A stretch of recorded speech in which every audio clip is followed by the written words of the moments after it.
All right, welcome back, everybody. I'm going to be talking about the game today, which just happened between Milan and Spezia. It's been a little bit since I've made a video, but right now sporadic videos are the best that I can do given my recent work schedule. So we're going to get started with a little bit of a player review, then a brief discussion on the game, my thoughts, and that's that.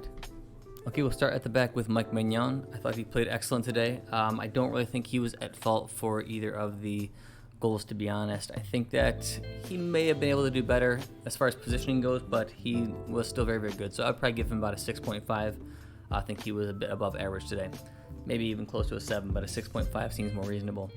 On the right side, right back, Florenzi, I think he's had a fantastic month and a half to 2 months now. Initially, when he joined Milan, he was okay. Didn't seem like he had his feet underneath him, his stamina, his confidence. Now he seems to be getting this and hitting stride. And truthfully, I think he's played very well and been a bright spot for literally the past month or two. So I would say he probably is also around a 6.5 to a 6. Very, very solid. Was good going forward. Wasn't as effective as he usually is, but he didn't really make any mistakes either. So yeah, 6 or 6.5 for Florenzi. Next we go to the center back pairing of Kalulu and Gabbia, and a lot changed about this rating given the last play. Now, we shouldn't have ever been in this position with the wild referee call that we were given, but Kalulu overall played a good game, but there was 2 times that he lost his marker, and unfortunately, those were the 2 goals. On goal number 1, he was the person who was supposed to be marking the late runner, as he was nowhere to be found in the box. Gabbia was on the wide man who was at the far post, and Kalulu was nowhere to be found. He was way too far upfield and needed to be in the box, so he gets a negative rating for that one. Last goal, he kind of got outmuscled, I guess you could say. I'm not sure if that was a foul or not. I don't think it was on him. So he just kind of got outmuscled. And truthfully, when you're being pressured and the game is that tense, just get rid of it. If you feel like you may lose it, just get rid of it. And he just didn't have the presence of mind to do that. Besides those 2 momentary lapses, he did great. And he probably would have earned about a 6.5 or a 7. But because both lapses came and resulted in goals, I have to give Kalulu a 4.5 to a 5. It changed the entire match for us, and it's unfortunate because Kalulu is one of my favorite youngsters. I think he has a very, very bright future ahead of him, but just 2 big plays today resulting in 2 goals, so unfortunately I got to go with about a 4.5 or 5 for him. Next is Gabbia. I thought that overall he was very, very solid. I do think that he could have done better. It seemed like later in the game he was starting to fall off a little bit, and similar to Kalulu, I would have maybe given him about a 6.5 or so, but because later in the game he was just a little bit sloppy, committing some fouls, not as positionally sound as he should have been, I'll probably give him a 5.5 or 6. No big mistakes, so probably a 6. And besides those random 2 goals, our defense wasn't too bad, so between a 5.5 and a 6 for Gabbia. Next is Theo Hernandez. He was fine, he was solid. He wasn't so great defensively today, though. A lot of the errors and the gaps in our defense came from Gabbia running out to the left side to cover for Theo, and then Theo trying to make up do and run towards the center, but by that point the counterattack had already been gone. So it happened a lot last year when Theo Hernandez would push a little too far upfield. Then our center back would have to cross over, and that would be Romagnoli or Tomori, and either way you're being pulled way out of position, which is not a good deal, and that led to a lot of chances for Spezia. So he also missed a penalty, not one of Teo's bright games. He didn't do terrible, but also about a 5.5 there. So overall backline, the only one who gets a pass today was Florenzi. Teo maybe, Gabbia maybe. So, all right, then we move into the midfield, Krunic and Bakayoko, who didn't do bad, but overall, if you look at what happened throughout the game, it seemed like Spezia was just walking through our midfield. Now, Bakayoko had some good challenges, but he also had some sloppy passes. And overall, he just doesn't provide the assurance that you want. And overall, I probably would give him about a 5.5. I feel like he could have gotten a 6 or a 6.5 had a couple more things gone his way. He's getting there. I feel like he's getting a little better, and he's looked better with Tonali, but then again, that's because Tonali can control the ball, can dictate, and he's defensively very, very strong, whereas Krunic is okay defensively.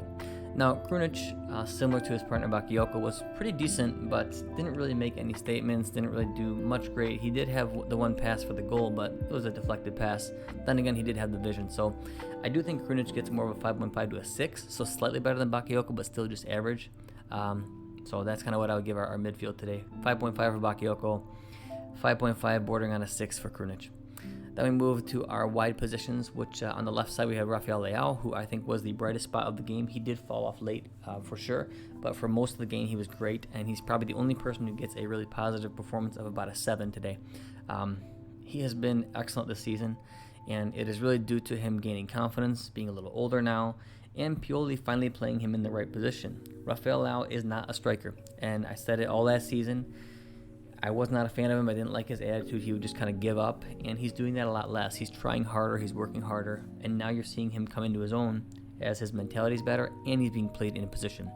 He's either a left winger, sometimes a right winger, but not really, or a second striker / center forward who has to play with another striker like an Ibra or Giroud. You should never put him as lone striker. I don't know why the Pioli experiment lasted that long as it did last year, but at least now he's playing in a proper position for him, and you're really seeing him grow. So Leão, 7, brightest spot for the day for us. Brahim Diaz has hit a huge sour patch in form. I really don't believe that he should be given the out-and-out starting position at this point. I think we need to be trying things like putting Salamakers there, putting Macias there, trying Daniel Maldini again. I just don't think this is the way for us. Personally, I would rather have us switch formations and do like a 4-3-3 and play with an extra midfielder. I know it's kind of hard because we've got the African Cup of Nations and we don't have Kassir or Benacer, but still I think that's best for us because it eliminates our weakness, which is the attacking midfield spot. So Diaz, 5. I just don't think he did enough. He wasn't bad, but it seems like when the ball goes to him, nothing was going to happen ever, and that's been how he has been every time over the past few months here. So 5 for Diaz, one of the weak points today. Right side, Salamakers. He didn't have a bad game today. I think actually he was pretty decent. He tried too many things. He doesn't have the skill to pull that all off, but he came close on a few occasions for goal. Should have scored on one, but great stop by the Spezia goalkeeper. So overall, he actually was one of the better players today. Nothing great, but pretty average, so I'd give him a 6. He's one player who definitely has to step up, and another reason why I think that we really do need a top-class right wing. My choice, as always, has been Berardi. I think he would add quality, goals, experience, and leadership to the team. I think it's a no-brainer, and I hope we don't waste money on other positions when we need attacking mid, right wing, and strikers so bad for the coming season. Next up, we'll round up with the striker position, which we started with Zlatan, and I thought that he played pretty decent. You can tell his touch was just not quite right today. There was a couple things that just weren't as crisp and clean as you would expect from him. Yes, his movement is not going to be great because he is older, but we can usually assume his touch is going to be good, he's going to be strong in the air, and body his man. But he just wasn't doing as much of that today, so overall I would probably give Zlatan about a 5.5. He did have that late chance as well, which on a different day he would have buried that. It just needed a little more angle. It was too straight at the Spezia keeper again. He did play well overall, so he is pretty close to a 6, but he wasn't great, so I'd probably give him more close to a 5.5 today. As far as substitutes go, Giroud, I don't think he did enough. He was decent, but he was probably even a little bit worse than Zlatan. So if Zlatan is a 5.5 to 6, I would give Giroud a pure 5 to 5.5, more close to a 5. I just don't think he did enough. He's been okay for the most part, but he's a guy who really requires service and tight interlinking play.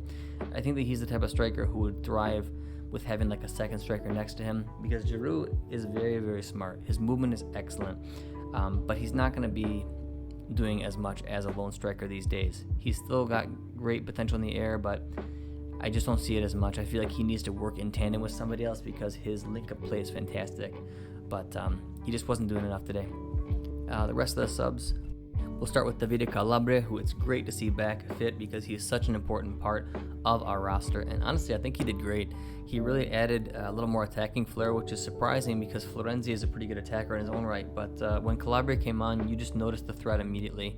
He did well defensively too, but truthfully I thought he did quite well. He didn't do anything magical, but I would probably give him around a 6, maybe a 6.5, because he did push the game into our favor a little more.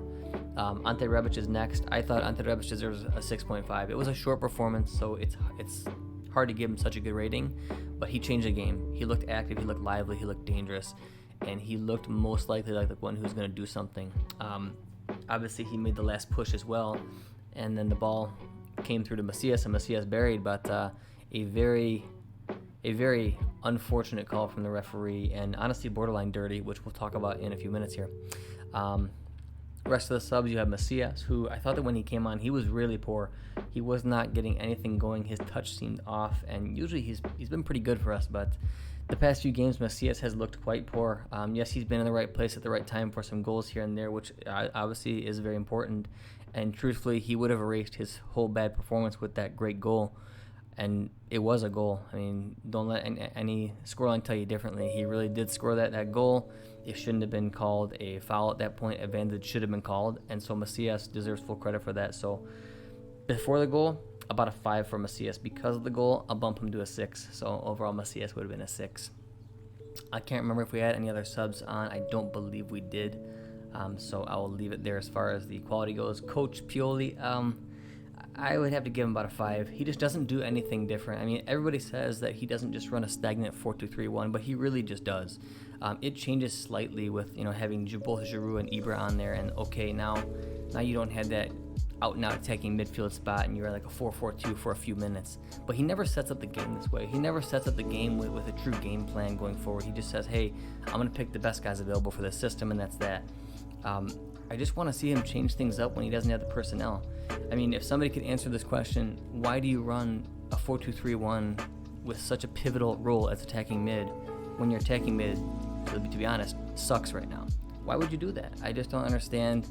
You have so many more options. You can try a different person there if you're afraid to switch formations. You can run a 4-3-3. I mean, there's so many other things that you could do. You could just start with a 4-4-2. You could break out a 3-man backline once we have healthy players. There's a lot of things to kind of weigh.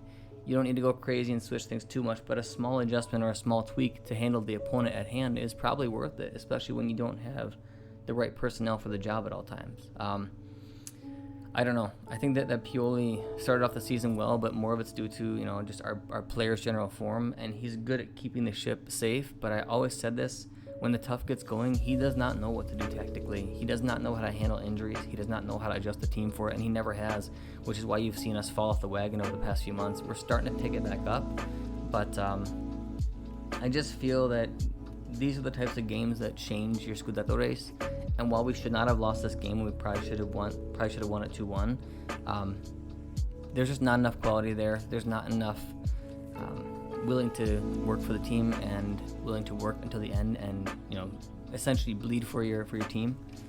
I just don't see that. The guys are fighting hard, but they're not pushing all out to win. They don't give me that type of sensation that they really should be. If you think about it, we're playing Spezia, and that's 3 points that we could have caught up because Inter and Atalanta tied. We could have pulled further ahead of Atalanta, and we could have caught up to Inter. And our guys didn't fight.